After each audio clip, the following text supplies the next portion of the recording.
Finding and being a spiritual teacher. Hi, Mark Gilbert here, and in this brief video I want to offer some thoughts on spiritual teachers. Both your desire to find and learn from one that's appropriate for you, and to call you to seeing that you too are a spiritual teacher, a role you should recognize and claim. In my video on the spiritual quest, I cautioned you about listening and following any spiritual teacher without question, including myself. And I mentioned that your personal discernment is the most important thing you can use in approaching any spiritual teaching or teacher. However, here I want to go deeper into that subject. First, let's consider, do you even need to have a spiritual teacher? I know that for many years I felt like I didn't. Looking back on that belief, I think it was because I had encountered so many teachers who, in my view, were hypocritical, saying one thing and doing another. And I also felt that I could learn on my own, that independent studies had served me so well in other areas of my life, why not in my spiritual development? Yet, even as an independent learner has teachers, I read books, watched videos, and so on, and the sources that I used, well, they were my teachers. And even though such learning is still an integral part of my development, I've come to learn that it doesn't have to be one way or the other. You can go far in your development on your own. But then there are some things that you may really need another person's support for to help you take that next step.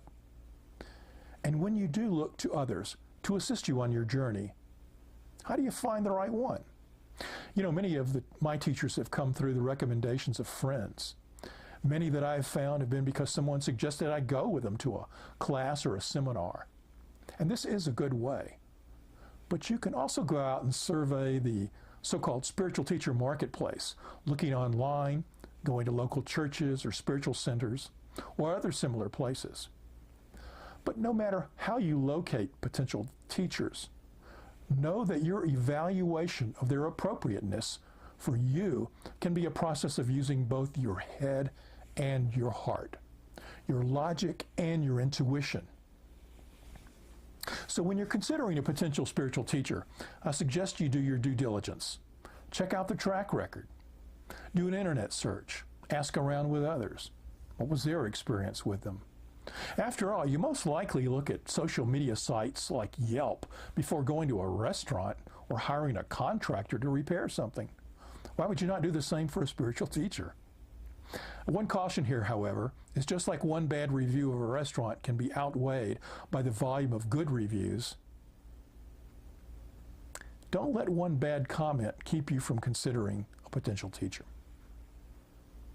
But then after you do approach a teacher and their teachings, you must apply your personal discernment, as I mentioned before.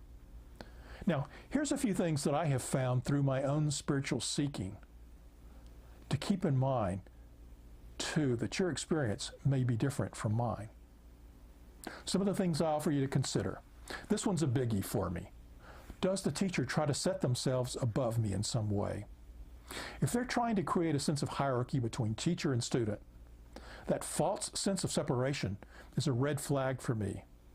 After all, if we're all one, as I believe, why the sense of separation?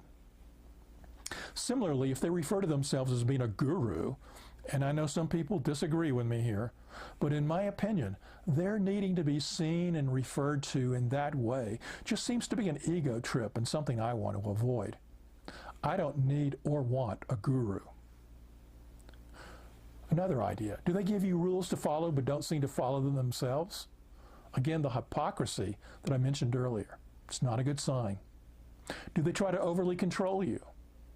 Do they mistreat people in other ways? Again, not good. Do they say that their way is the one true way? No, there's many valid spiritual paths, and anyone who says theirs is the only one, in my opinion, should be avoided. Do they continuously point out how enlightened they are? You know, I've met folks like this, and I always have to wonder, why do they keep having to remind me about their enlightened state? Again, it serves to separate us and really makes me question their spiritual development. One of the biggest things to consider is what they're teaching. Does it sound true? Does it add value to your life and your spiritual quest? If the teachings resonate, but the teacher doesn't, go ahead and try it, but be cautious. Finally, always remember you've got the freedom to walk away. Take from any teachings what benefits you. Incorporate it into your knowledge and your spiritual practices. But don't feel like you've got to stay with the same teacher forever. It could be you learned what you needed to learn and it's time to move on. I know this is a difficult thing to do, especially when we've benefited from a teacher, or we enjoy the community that we're a part of now, or we're enamored with their charisma.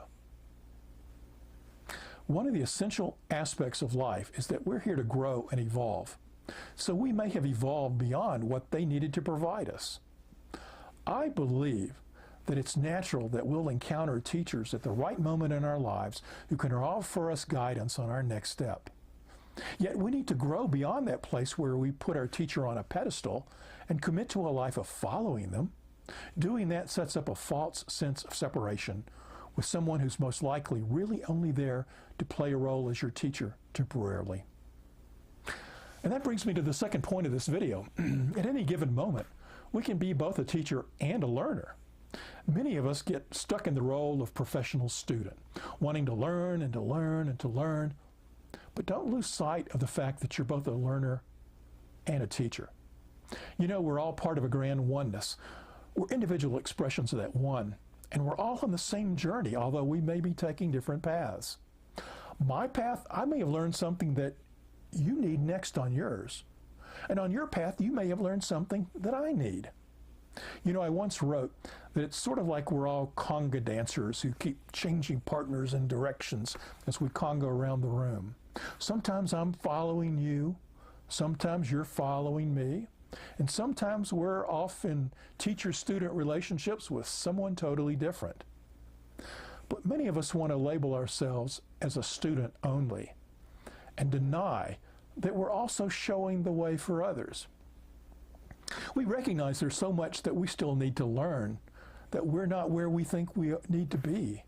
We've not completed what we came here to do and be, and all of that may be true, but it denies that we've learned a lot and that there are people who can gain guidance on the next important steps on their journey by learning from us.